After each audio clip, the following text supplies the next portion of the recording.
are listening to The Common Sense Practical Prepper, sponsored by Duct Tape, the real duct tape. It fixes everything except bad decisions. Good evening, Mr. and Mrs. America. From border to border, coast to coast, and all ships at sea, here is your host, Keith. Hey everybody, this is Keith, and welcome back to the Common Sense Practical Prepper podcast. March the 18th, 2026.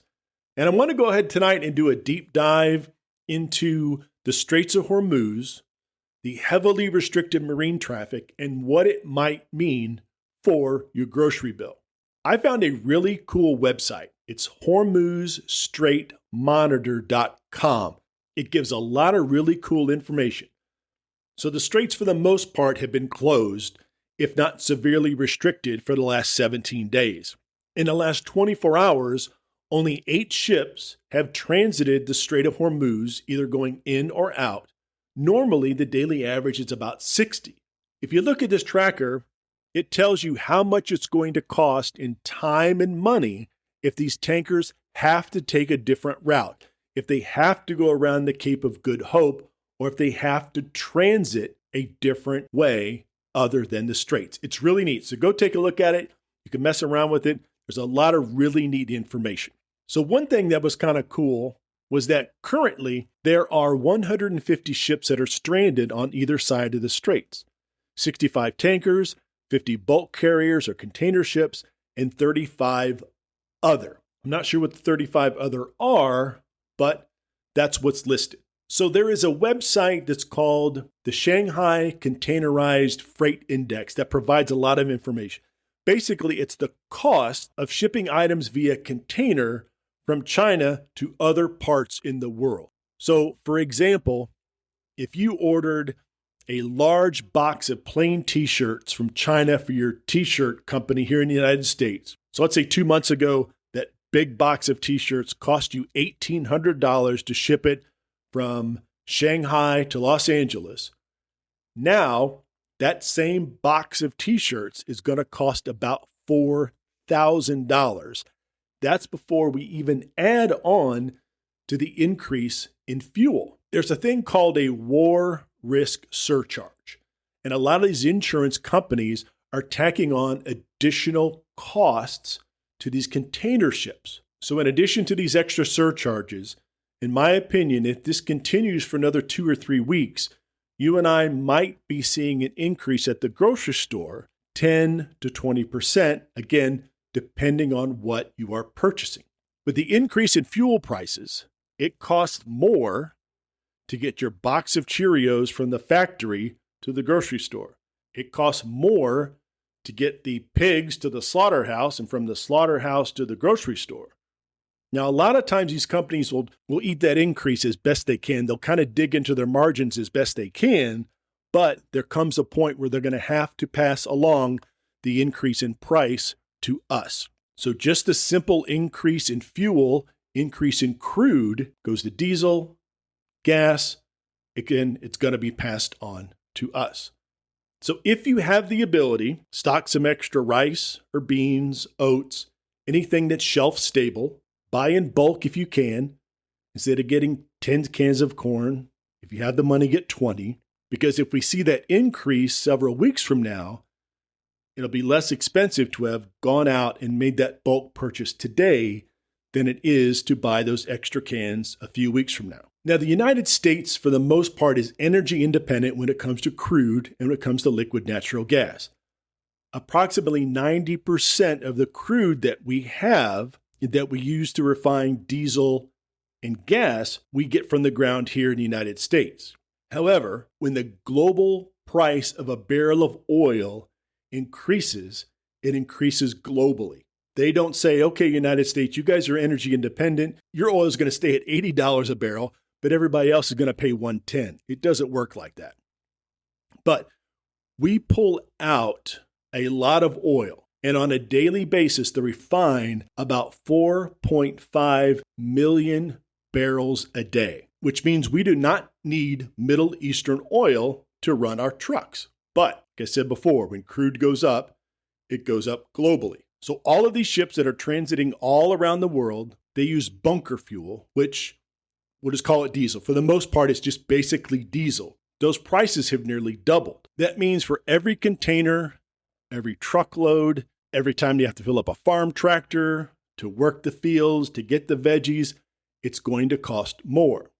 So here's some quick math. If diesel is at $4.50 a gallon, a semi hauls 20 tons across the country for about $1,200 in fuel. That's how much the fuel costs to get it across the country. If diesel goes to $7 per gallon, that's $1,800 to run that same load, a $600 increase. Farmers have to pass it on. Wheat goes up, bread goes up. Bread goes up, it has to be transported to the grocery store.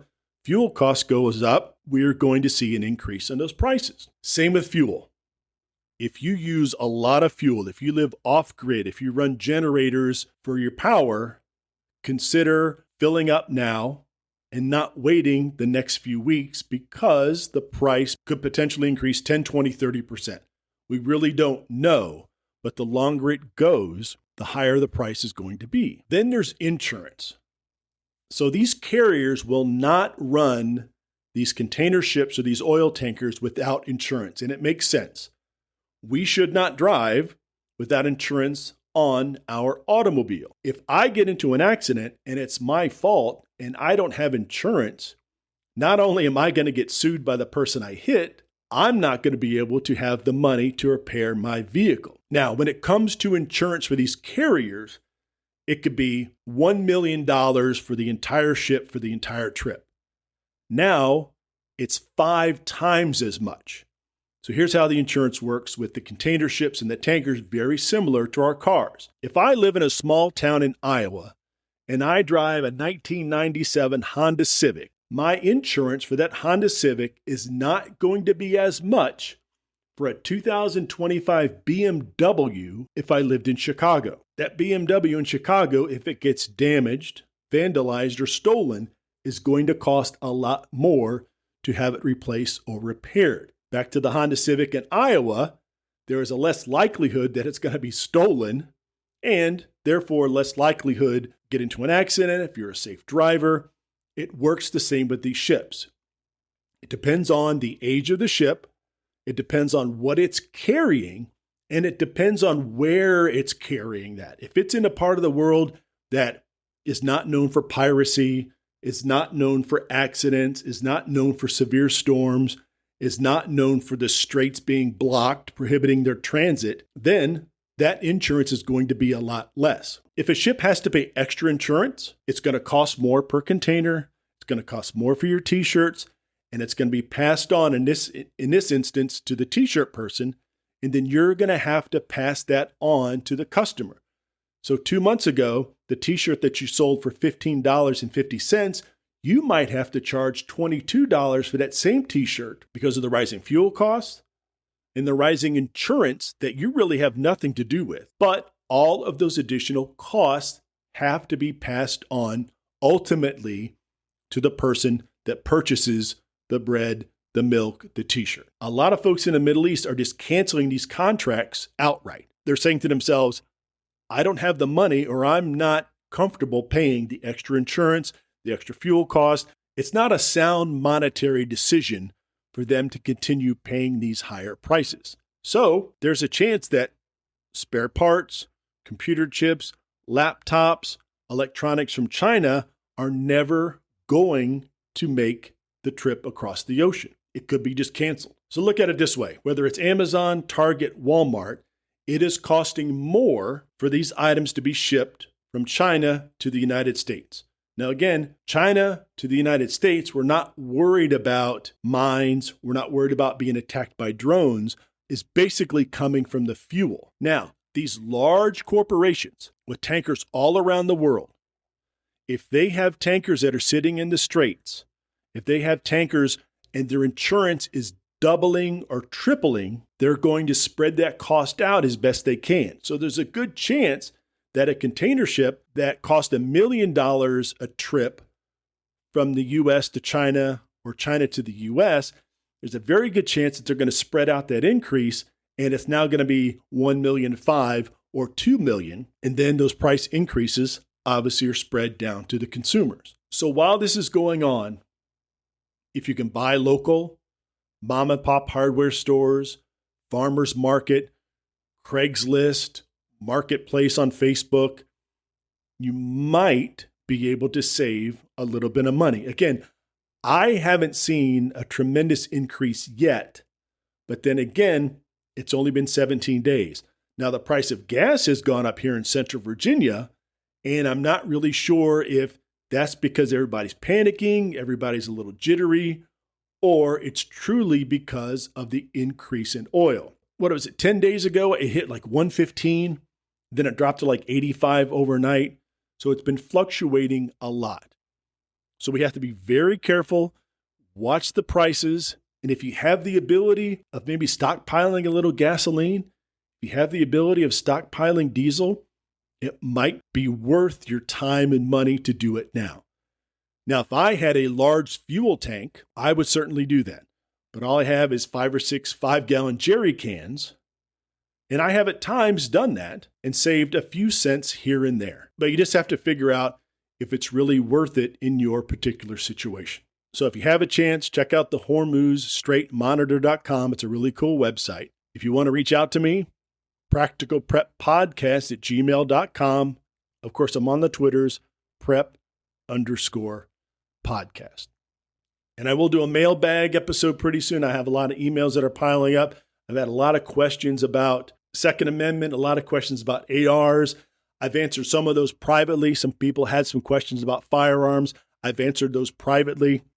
I don't see a need to read a lot of those emails about the firearms. If you email me and you don't mind if I read it, let me know. But firearms, Second Amendment, all that is a pretty sensitive subject at the moment. So I will just go ahead and answer those personally. No need for me to read those on the air. All right, folks, keep an eye on things. It could get a lot worse, or things could start to cool down. I know the price of silver has dropped tremendously. I think last week it was 85 or 86, and it's 77 or 78 right now. The feds are not going to raise interest rates. The dollar is doing fantastic. So the price of silver is starting to drop. So it'll be interesting to see how much further it drops. All right, folks, as always, please be careful out there. Take care of one another. And until next time. You've been listening to The Common Sense Practical Prepper. Subscribe, like, drop a review. Over and out.